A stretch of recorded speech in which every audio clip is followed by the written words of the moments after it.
The wind on Varric 9 never rested. It moved like a living creature, cold, sharp whispering through the white valleys and frozen ridges. In that silence of endless ice, even a single heartbeat sounded like thunder.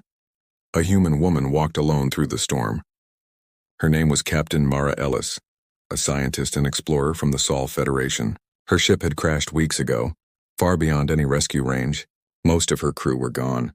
Only she had survived, and the strange pack that had found her. They were called the Thrain Pack, proud hunters of the frozen planet. Large, wolf-like creatures with silver fur and eyes that glowed faint gold in the dark. They had accepted her once out of curiosity, but she had earned their respect after saving the lives of their young. That night, the storm screamed across the plains like an angry god. Mara sat inside a makeshift shelter, half metal, half ice. The fire in front of her flickered weakly, barely alive against the cold. Around her lay 5 small cubs sleeping close, their fur pressed against her coat. She smiled faintly, brushing her gloved hand across one tiny head. "You little troublemakers," she whispered. "You'll grow stronger than me someday." But something was wrong. The first sign 3 days earlier, the cubs had stopped eating. They sniffed the meat the pack brought but turned away.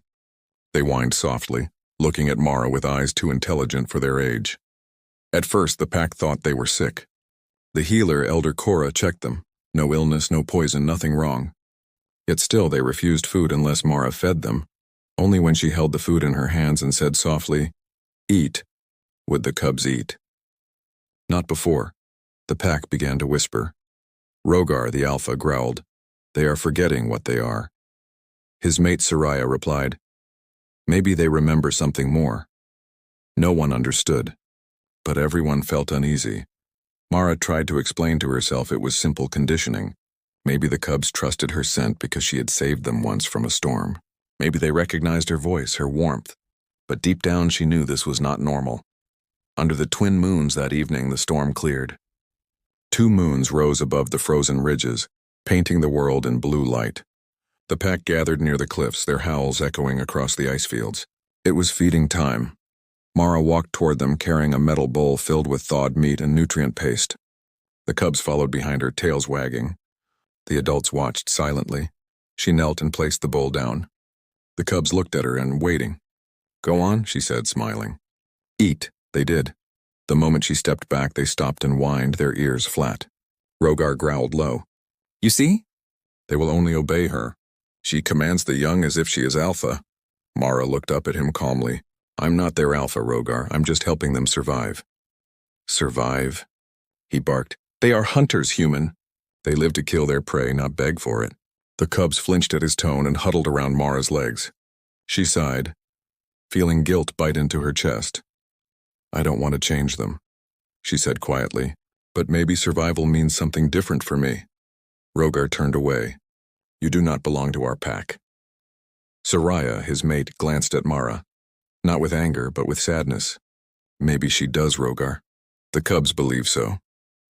A voice in the dark that night. Mara sat near the fire, lost in her thoughts. The cubs were asleep beside her. Outside, the ice storm moaned through the cracks of her shelter. Her radio was dead. Her supplies were low. She looked at the cubs. Their fur gleamed in the dim light, soft and silver, their breaths small clouds in the cold. "I don't even know why you follow me," she whispered. "I'm not your kind." The smallest cub stirred, its eyes glowing faint blue. It looked up at her, and then she heard it. "Hungry." Her heart froze. The sound was broken, like a machine trying to mimic speech. But it was real. The cub had spoken, in English. She leaned forward, barely breathing. "Did you just say something?" The cub tilted its head. "Hungry." The words were clumsy, but the meaning was clear. Mara's mind spun. No Thrain had ever spoken a human word. Their vocal cords weren't even shaped for it. She felt her hands tremble. "You've been listening to me," she whispered. "You learned." The other cubs woke, blinking, curious. The pack outside stirred. They had heard the strange sound too. Rogar rushed inside, his fur bristling. "What is that noise?" he demanded. Mara looked at the cub in disbelief. He spoke. Rogar bared his teeth. "Impossible," the cub whimpered. Mara picked it up gently. "He said he was hungry." The alpha stepped closer, eyes blazing gold. "You have done something to them, human. I haven't, she said quickly. I swear, I just fed them and fed them your words, Rogar growled. Fed them your ways. You've made them soft. Mara's anger flared. No, I made them safe. The storm outside howled louder, echoing their voices. The other cubs pressed against her, frightened. Elder Cora appeared at the entrance. Enough. Her voice was deep, cracked like old ice. This is no sickness. It is Bond. Bond? Rogar snapped. Yes, said the elder. They share her scent, her warmth, her voice. Their minds remember her kindness. The Thrain have never bonded with another species until now. Rogar shook his head. Then it must be broken. Cora's eyes softened. Or it may change everything. Memories of fire when the others left, Mara sat alone again. The cubs lay close, their blue eyes open, watching her face. She remembered the night she had found them. The blizzard had been fierce. The storm nearly tore her apart. She'd been searching for energy cells when she heard tiny cries from beneath the wreckage of a metal sledge. 5 little shapes trapped and freezing. Their mother had been killed by falling ice. She had pulled them out with numb hands, wrapped them inside her coat, and carried them through the storm back to her shelter. That was the night the bond began. Since then, they had followed her everywhere. When she laughed, they wagged their tails. When she cried, they whimpered. And now, Faye, they even tried to speak. She stared into the fire. Maybe you're the last good thing I've done, she whispered. The pack's worry. The next day, the pack gathered at the hunting ground. Rogar stood before them, his fur bristling in anger. The cubs are changing, he said. They forget the ways of the hunt. They look to the human for food. If this continues, they will never survive the coming winter. A hunter growled. Then cast her out. She brings weakness, Soraya shook her head. Or maybe she brings something new. The cubs love her. Is that truly weakness? Love? Rogar snarled. That is not our way. Cora spoke again, slow and calm. Perhaps it should be. The pack fell silent. An act of trust later that evening, Mara walked toward the cliffs again. The cubs followed, tails wagging. She could feel the pack's eyes on her. She placed the food bowl down, but this time she didn't feed them. Go on, she said softly. Eat by yourselves. You don't need me. The cubs sniffed the food. Their eyes turned to her, confused, hesitant. She smiled weakly and stepped back. Minutes passed. The cold wind blew. None of them moved. Finally, one of the cubs, the smallest, took a bite. Then another. The others followed. Mara exhaled slowly, relief flooding through her. But the moment she turned to leave, they stopped again and began to cry. Rogar watched, expression unreadable. They eat only when she stays, he said. Even when she gives them freedom, they choose her. Cora nodded. Choice, that is new. We hunt by instinct. They feel, Soraya whispered. Perhaps that is evolution. Night of silence. That night, the firelight flickered weakly. Mara felt exhausted. She wrapped herself in her blanket, listening to the cubs breathing. She wondered if she was doing the right thing.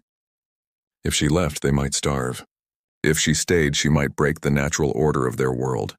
Her eyes closed slowly, the weight of loneliness heavy on her heart. Outside, the moons glowed pale silver. The pack slept, but Rogar did not. He stood on the ridge watching her shelter. His claws dug into the snow. She will destroy them, he muttered. Soraya approached quietly. Or she will save them. The alpha did not reply. Far below, in the quiet of the shelter, the cubs shifted closer to Mara. The smallest one placed its paw on her arm. For the first time, she smiled in her sleep, and somewhere in that frozen world, something unseen stirred, a change written not in blood or instinct, but in the warmth of a human heart. Dawn of confusion. When morning came, the horizon burned pink and gold. Mara awoke to find the cubs already waiting for her. She stepped outside and froze. The entire pack stood before her. Rogar at the front, Cora and Soraya beside him. The hunters lined up behind. Rogar's voice rumbled deep. Human, we have decided. The cubs belong to us, but they will not eat without you. You will come with us deep into the mountains until they learn to hunt again. Mara frowned. And if they never do? Then you will never leave. The wind howled between them. The cubs barked softly, sensing the tension. Cora's old eyes gleamed faintly. Perhaps destiny brought you here, Mara Ellis. Maybe you were not lost. Maybe you were found. Mara looked down at the cubs. 5 little creatures who saw her not as human, not as alien, but as family. She nodded slowly. Then I'll go. The pack turned, leading her toward the mountains. The cubs bounded happily around her legs. Behind them, the frozen plain stretched endlessly. The sun rose, its light catching on the ice and turning it into mirrors of gold. And as they vanished into the distance, the legend of the human mother of cubs began, a story whispered in every den and cave of Varrock 9 for generations. The climb into the mountains began before sunrise. The air on Varrock 9 was thin here, thin enough to steal the breath from even a Thrain's chest.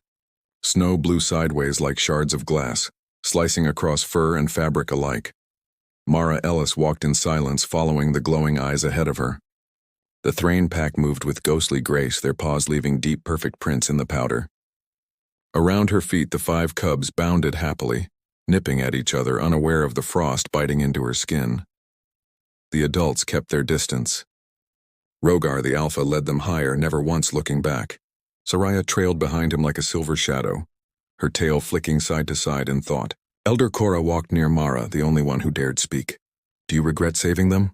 the old one asked, her voice rasping like ice grinding on stone. Mara smiled faintly. "No, they saved me too." Cora nodded. "The bond is deeper than we have words for. Our songs never told of this." Mara looked at the cubs. "Then maybe we'll make a new song." The elder's lips twitched, a rare smile, but she said nothing more.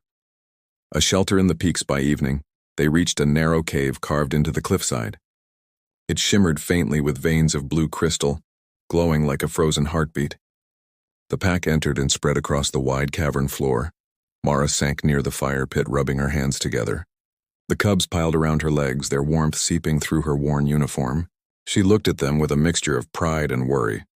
They still refused to eat unless she offered the food. Even now, when the others hunted and dropped meat before them, the cubs pushed it aside until Mara's soft voice called them. Rogar growled each time he saw it. His patience was cracking like ice beneath heavy boots. "She weakens them," he muttered to Soraya. "They are no longer Thrain." Soraya's gaze softened. "And yet they live when others have died." "You call that weakness?" "She changes what they are. Maybe what they are needed to change." Rogar turned away. "I will not let our kind fade into her shadow." But deep inside, even he could not deny the truth. When the cubs looked at her, their eyes carried something new.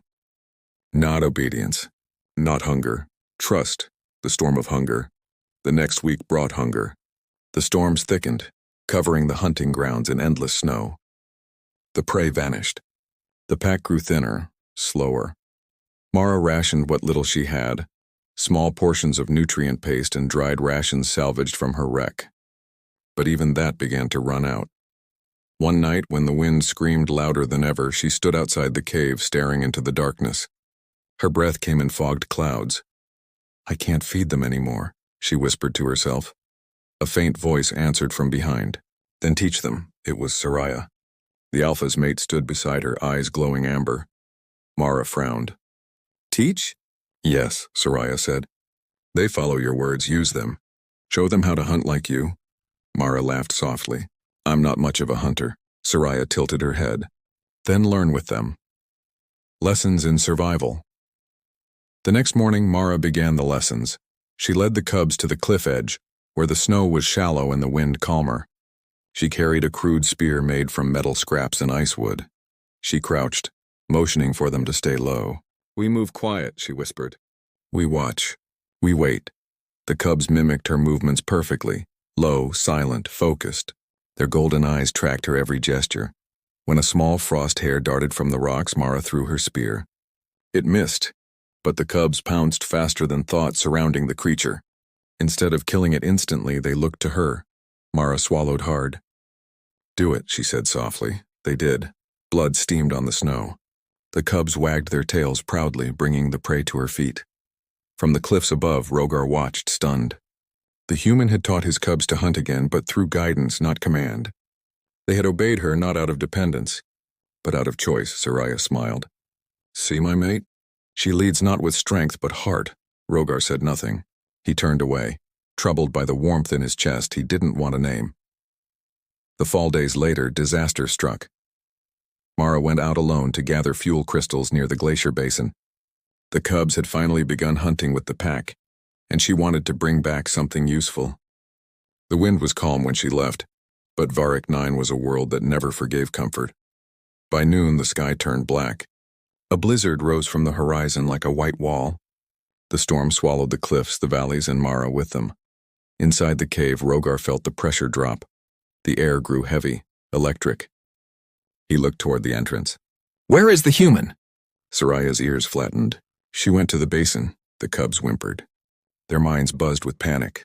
One of them, the smallest, ran to the entrance and barked. Rogar growled. No, she chose to walk alone. She will face what the world gives her. But the cubs didn't listen. They bolted into the storm. Soraya shouted, "Rogar, stop them!" The alpha hesitated, then cursed under his breath and leaped after them. The rescue. The storm clawed at their fur, ripping it sideways. The air was thick with snow and shards of ice. Visibility was zero, but the cubs could smell her. Faint, weak, fading. They followed the scent through the white death until they found her body half buried under a ridge of frozen rock. Her face was pale, her eyes closed. Her fingers were blue with frost. The smallest cub pressed its head against her chest and whined. No heartbeat. Rogar approached slowly, staring down at the fragile creature who had defied his world. He had expected to feel triumph, relief that this strange chapter would end. Instead, he felt something else. A hollow ache. Soraya's voice echoed through the storm. Rogar, help her! He looked at her, then at the cubs, then back at the dying human. She is not one of us. She saved our young. The alpha growled low, but the sound cracked halfway through. Then let her strength live through them. The cubs refused to move. They lay against her body, sharing their warmth. Their blue eyes glowed brighter and brighter until the light spread like living fire across the snow. Rogar stepped back, astonished. What are they doing? Cora, who had followed behind, whispered, The bond. It has awakened. The light grew until it blinded them. The storm bent around them like a wall. Then slowly Mara gasped for breath, alive again. Her eyes fluttered open. She saw the cubs pressed against her, their bodies steaming from heat they shouldn't have had. You saved me, she whispered. The smallest cub licked her face, tail wagging. Rogar could only stare. The bond had not weakened the pack, it had evolved them. The return. By the time they returned to the cave, the storm had died. The cubs were exhausted, but their eyes shone with new color, blue shot with gold. Mara walked between them, weak but smiling. Rogar met her gaze. You should not be alive. Maybe I shouldn't, she said softly. But your cubs didn't agree. The alpha's chest rumbled. You changed them. Maybe they changed themselves. Elder Cora approached and placed her paw beside Mara's boot. The bond between species has reshaped their nature. They feel her heartbeat as their own. She bleeds, they ache. She laughs, they calm. Rogar snarled. That is not natural. Cora's eyes gleamed. Neither is survival sometimes. The pack fell silent. The fire crackled, echoing through the cavern. Mara sat beside the cubs and watched them sleep. You risked your lives for me, she whispered. I don't know if I deserve that. The smallest cub lifted its head. Illy. Her throat tightened. Yeah, she said softly. Family. Whispers of change over the next few days. Something remarkable happened. The cubs began hunting without command. They learned to share food between pack and human. They still sought Mara's touch, but they no longer waited helplessly. They had become something new, a bridge between instinct and compassion. The adults watched them carefully. When one cub brought meat to Rogar's feet, he blinked in confusion. The youngling nudged the food closer, tail wagging. For you, it said haltingly, its accent strange but clear. The cave went silent. Rogar looked at Soraya. It spoke. She smiled faintly. And it offered you its kill. Perhaps it learned more than words. The alpha lowered his head, touching his snout to the cub's forehead. Eat together, he murmured. The pack feasted that night, united for the first time under both moons.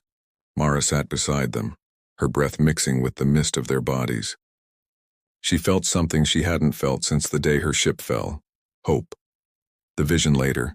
As she drifted to sleep, she dreamt of voices, soft, ancient, like wind through hollow bone.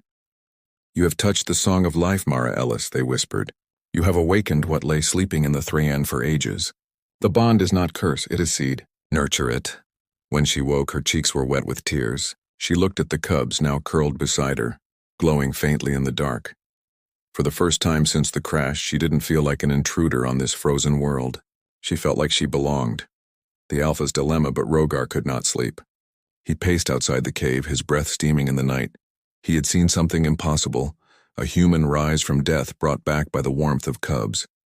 He had seen their eyes change, their instincts shift, and deep in his heart a voice whispered that if this bond spread, it would change the Thrain forever. He looked back at the cave, at the faint light flickering inside. "What are you doing to us, human?" he murmured. "And why can't I stop you?" The storm clouds parted, revealing both moons again, one silver, one blue. Below them, the pack slept in peace, their breath moving in unison with the lone human among them. Unseen by all, the blue crystals in the cave walls pulsed faintly, like a heartbeat syncing with. The twin moons hung low over the icy cliffs of Varek 9. The wind had gone quiet, a silence so deep that even the pack could hear their own hearts. Inside the crystal cave, the Thrain slept in a circle of faint blue light. The cubs were curled around Mara Ellis, their human mother in all but blood. Their breathing matched hers, slow, calm, steady. The bond between them had grown into something no one could explain, but not everyone slept peacefully. Outside the cave, the Alpha stood alone under the frozen sky. The Alpha's doubt Rogar's eyes glowed like dying embers. The world he had known, a world ruled by strength, instinct, and tradition, was fading before his eyes. The cubs no longer feared the cold. They no longer hunted only for the kill. They hunted to share. They spoke. They felt, and the cause of it all was her, the human. He looked back toward the cave, his claws digging into the ice. "You have changed what we are," he growled quietly. "You've turned predators into something else." Soraya stepped out from the shadows behind him. "Something more," she said softly. He turned on her. "Do you not see it? The pack depends on her voice, her warmth, her scent. Without her, the cubs grow restless. Without her, they will forget who they are." Soraya met his gaze. "And who are we, Rogar? Creatures who tear the weak apart? Or something that can learn to care?" The Alpha looked away. The question stung him like frostbite. Cora the Elder emerged next, her fur glowing faintly in the moonlight. "The old song spoke of this," she whispered. "When two hearts share one fire, change will come. Whether we want it or not." Rogar's eyes narrowed. "Then we must choose what kind of change we will allow." The gathering at dawn, Rogar summoned the pack. Every Thrain gathered at the mouth of the cave. Hunters, mothers, elders, and cubs. Their breath steamed in the cold air, and the ground shimmered beneath their paws. Mara stood near the fire, holding one of the cubs in her arms. She didn't understand their words, but she could feel the tension. The air buzzed with it. Rogar stepped forward. His voice rumbled through the cave like thunder. "The time has come to decide," he said. "The human has saved us. She has fed our young, but she has also changed them. We are no longer the pack we once were." A low murmur spread among the Thrain. "She brings weakness," one hunter barked. "She brings hope," shouted another. Cora raised a paw, silencing them. "We will hear both hearts before judgment." Rogar turned to Mara. His voice was firm, but not cruel. "Human, you have bonded with our young. You claim no power, yet you wield it stronger than any Alpha. Tell us, what do you seek?" Mara looked around. Dozens of glowing eyes stared at her, waiting. "I didn't come here to change anything," she said softly. "When my ship crashed, I thought I was the last human alive on this planet. Then your cubs found me, and for the first time since that day, I wasn't alone." She looked down at the little creatures clinging to her legs. "They gave me a reason to live. Maybe I gave them something too, but I never wanted to take them from you."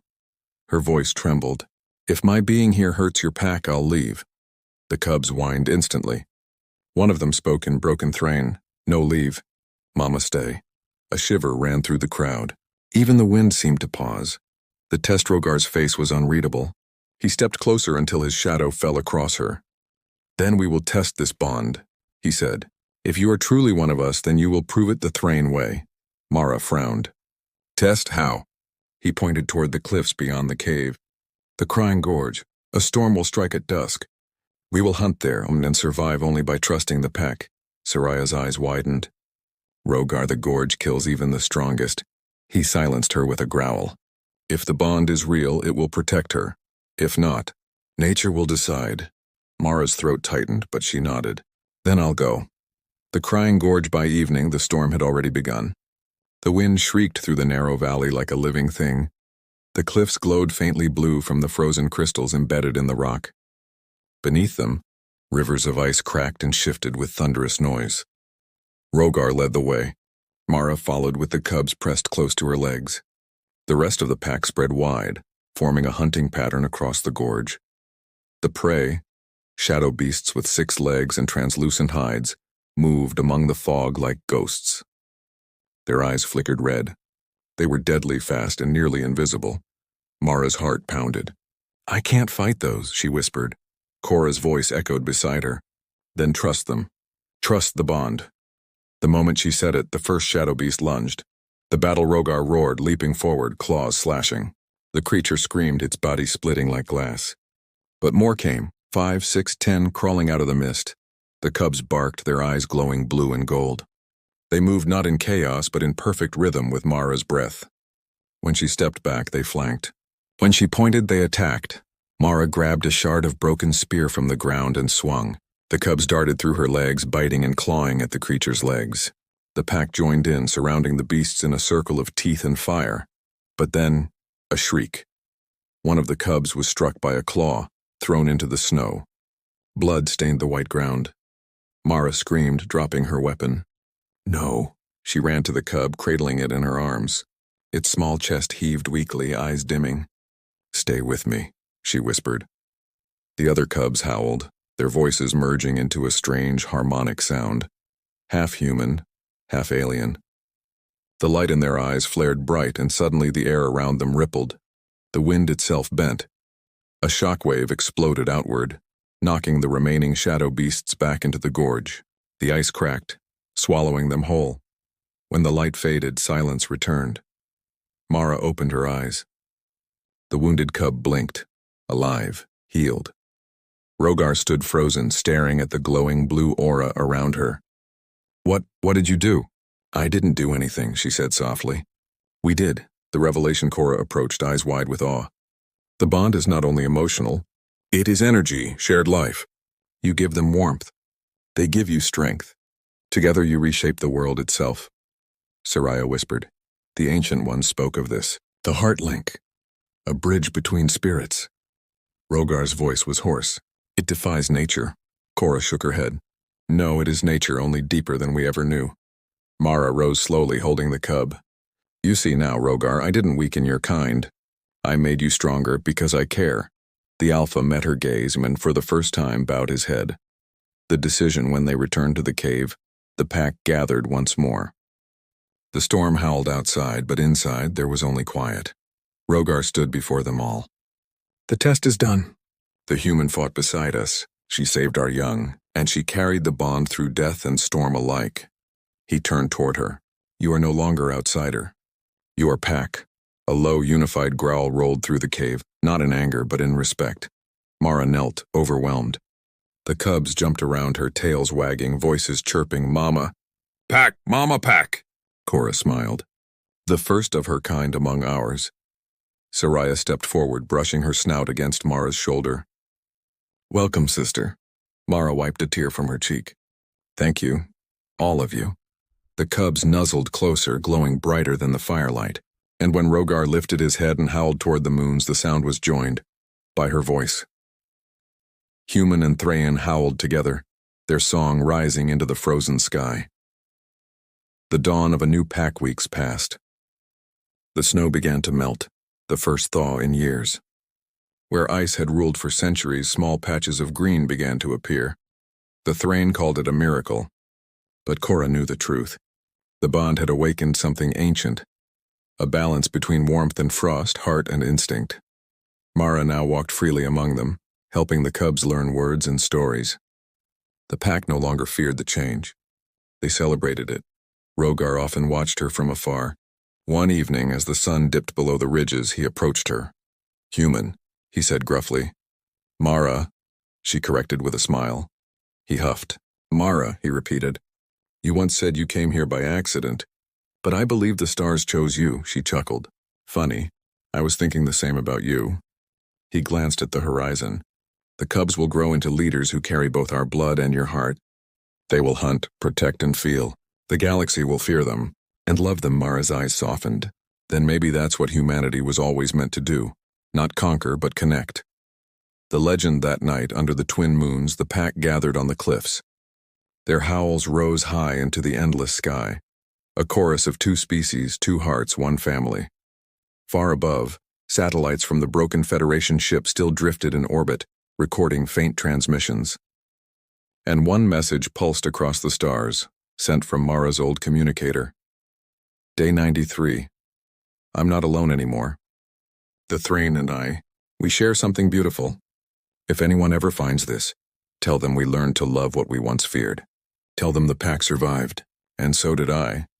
The message repeated in the static of space, carried by the wind of a new dawn. On the planet below, the human mother of the cubs smiled as they curled around her. Their eyes, blue and gold, reflected the moons above, and somewhere deep within the heart of Varric 9, the world itself whispered, the pack has changed. Forever.